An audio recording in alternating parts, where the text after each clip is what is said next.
नमस्कार मंडळी, रक्षाबंधन जवळच आहे। रक्षाबंधनला किंवा कोणत्याही सणावारांना आपल्याला छान असं तयार व्हायचं असतं आणि मिठाई सुद्धा बाहेरून विकत न आणता घरीच बनवावे असं कुठेतरी वाटत असतं। पण बऱ्याच वेळी काय होतं की आपल्याकडे वेळ कमी असल्यामुळे आपण बाहेरूनच मिठाई विकत आणतो। अशा वेळी बाहेरची भेसळयुक्त मिठाई खाण्यापेक्षा घरच्या घरी छान असे सुबक, सुंदर आणि जिभेवर ठेवताच विरघळणारे, हलव्यापेक्षा सुद्धा चवीला चांगले असणारे पेढे बनवलेले आहेत। कमी वेळात आणि कमी खर्चात हे पेढे तयार होतात। हे पेढे बनवताना चुकण्याची शक्यता अजिबात नाही।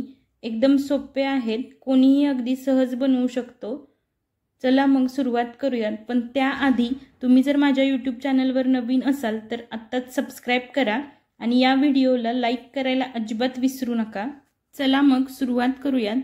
सुरुवातीला हे पेढे बनवण्यासाठी साहित्य काय लागतं हे मी तुम्हाला सांगत आहे। इथे मी बरोबर 2 कप एवढी मिल्क पावडर घेतलेली आहे। वजनी प्रमाणात बरोबर 250 ग्रॅम आहे।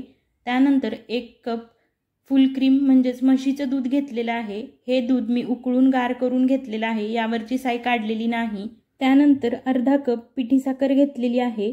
पिठी साखर कपामध्ये भरताना अगदी हलक्या हाताने भरली आणि वरून सपाट करून घेतली। वजनी प्रमाणात ही पिठी साखर बरोबर 75 ग्रॅम आहे। त्यानंतर 2 ते 3 चमचे साजूक तूप घेतलेला आहे। अर्धा चमचा वेलचीची पूड घेतलेली आहे आणि 6 ते 7 पिस्त्याचे काप करून घेतलेले आहेत।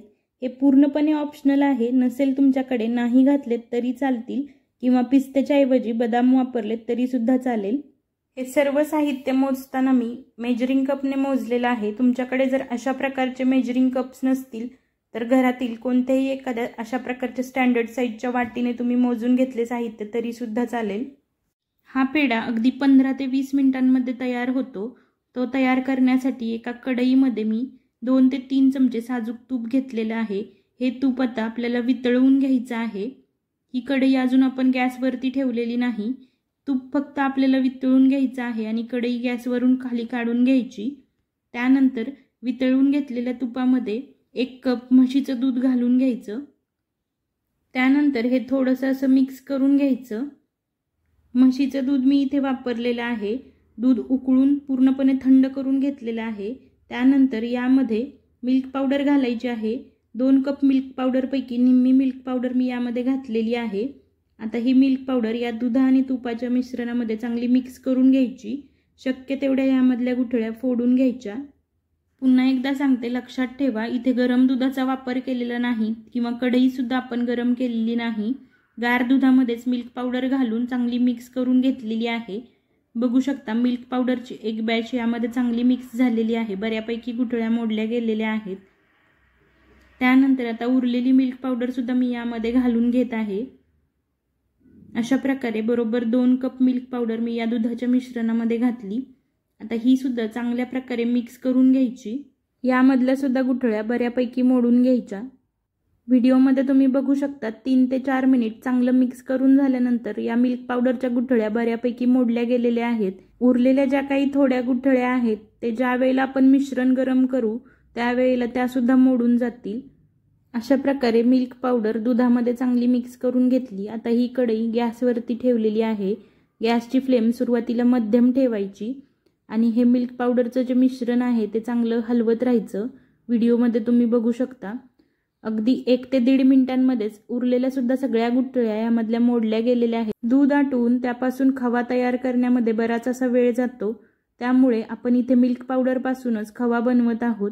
अगदी 4 ते 5 मिनिटांमध्ये याचा खवा तयार होतो। लो टू मीडियम फ्लेमवरती मिल्क पावडरचं हे मिश्रण चांगलं असं मिक्स करत राहायचं। बघू शकता अगदी 2 ते 2.5 मिनिटांमध्येच याला चांगलं दाटसरपणा आलेला आहे। तळापासून हलवत हे चांगलं मिक्स करत राहायचं, का नाहीतर खाली करपण्याची शक्यता असते। व्हिडिओमध्ये तुम्ही बघू शकता अगदी 3 ते 3.5 मिनिटांमध्येच याचा गोळा असा तयार व्हायला लागलेला आहे।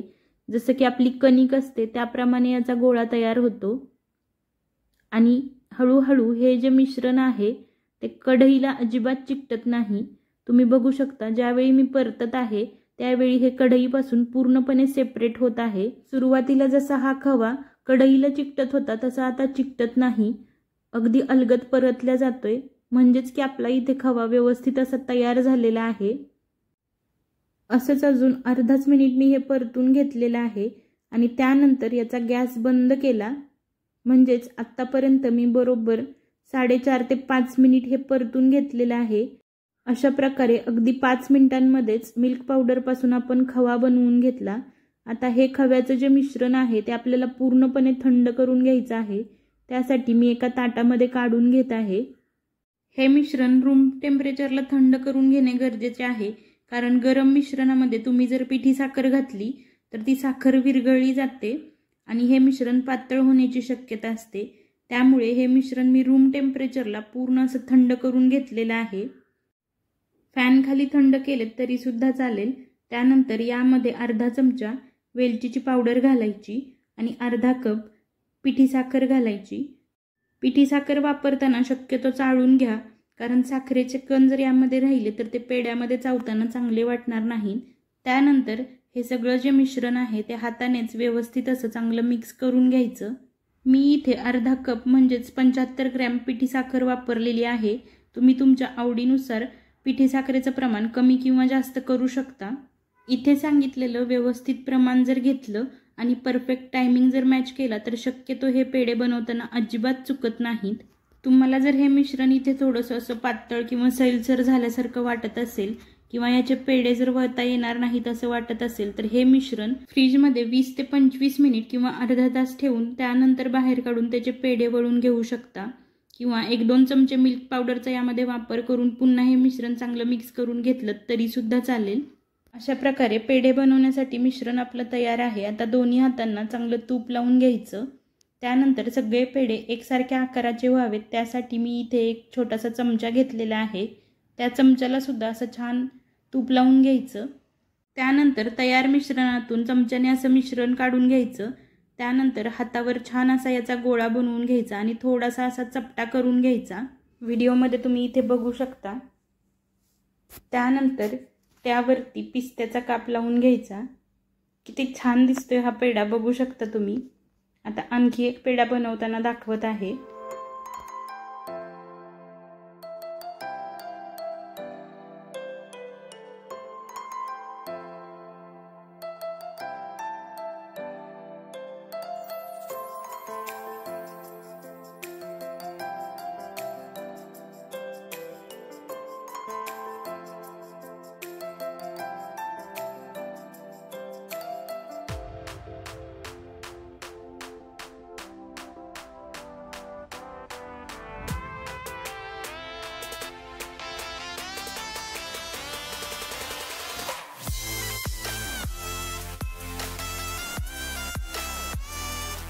अशा प्रकारे एकदम सुंदर सुबक कमीत कमी वेळात आणि कमी खर्चामध्ये हलव्यापेक्षा सुद्धा चांगल्या चवीचे पेढे आपले बनवून तयार झालेले आहेत. अशा प्रकारे जिभेवर ठेवताच विरघळणारे पेढे अगदी 10 ते 15 मिनिटात तुम्ही बनवू शकता.